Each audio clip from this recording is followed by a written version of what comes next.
2025年4月7日，以賽亞書42章1至9節，主題係神所揀選及喜悅的僕人。經文係咁講嘅：看啊，這是我的僕人，我扶持他，我所揀選的，我的心喜悅他。我已經把我的靈賜給他，他必把公理帶給萬國。他不呼喊，也不揚聲，也不叫人在街上聽見他的聲音。壓傷的蘆葦，他不折斷；將熄滅的燈火，他不吹滅。他忠誠地傳出公理，他不灰心，也不沮喪，直到他在地上設立公理，眾海島的人都等候他的教訓。那創造諸天、展開穹蒼、鋪張大地和大地所出的一切，賜氣息給地上的眾人，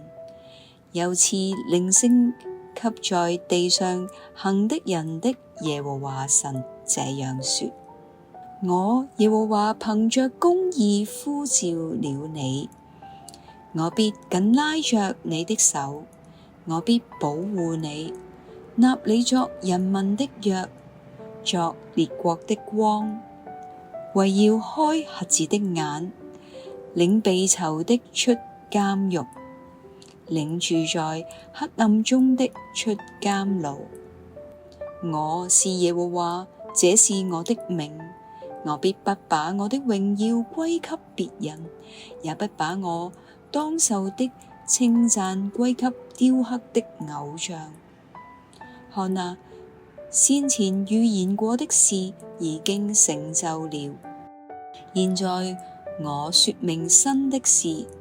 他們還沒有發生之前，我就先說給你們聽了。以賽亞書42章1至9節係以賽亞書當中4首嘅僕人之歌嘅第一首，內容係頌讚彌賽亞嘅。而喺馬太福音12章15至21節嗰度，將呢段經文引用嚟到形容耶穌基督喺地上嘅工作。請你用少少嘅時間，將以上嘅經文去諗下以下嘅問題啊。第一個問題係第1同埋第6節嘅裏面，神點樣對待佢嘅僕人呢？第二個問題，神嘅僕人有啲乜嘢嘅特質呢？請喺2至4節嗰度揾答案啦。神嘅僕人有啲咩嘅使命呢？可以喺1至4節同埋第7節嗰度揾到答案。最後一個問題，神有啲乜嘢嘅特質呢？請喺第5節、9節嗰度揾到。我哋會俾1分鐘安靜嘅時間，大家諗下。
經文一開始嘅時候，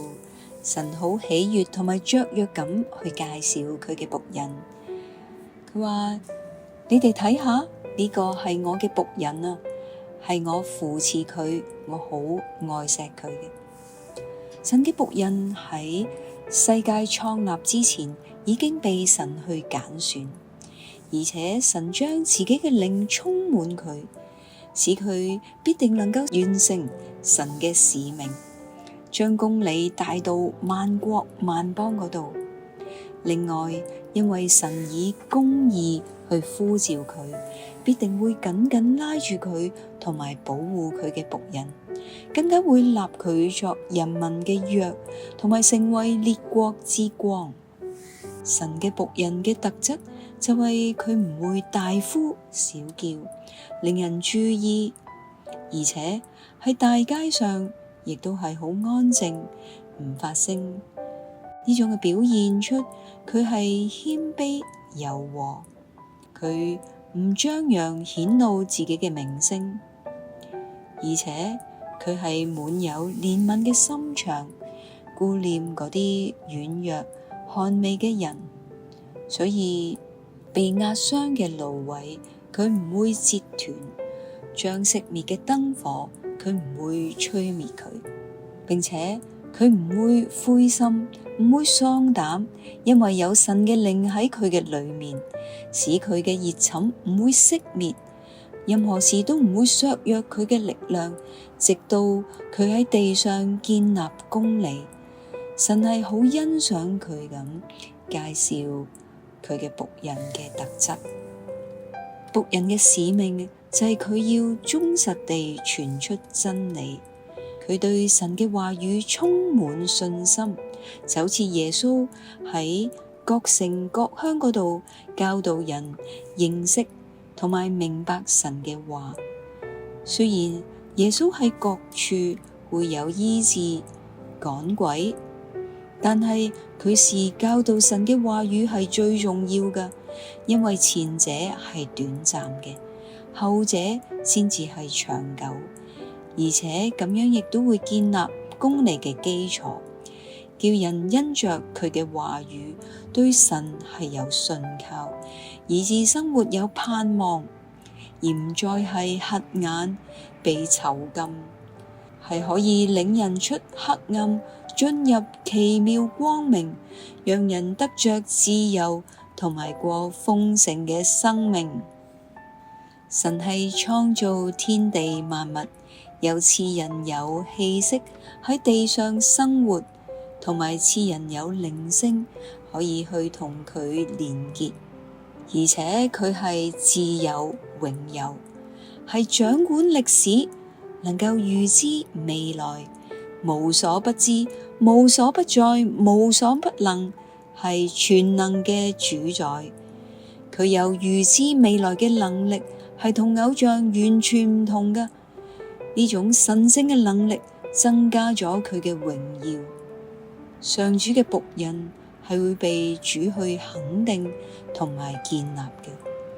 而佢自己亦都好努力咁成為上主所喜悅嘅僕人，成為列國之光，最終係榮耀上主嘅。而我哋每一個被造嘅人，上主俾咗我哋好多嘅恩典同埋愛，亦都係要我哋嘅生命裏面去榮耀佢。默想以上所描述神嘅僕人係指耶穌，而我哋亦都係神所揀選、所呼召、所喜悅嘅僕人。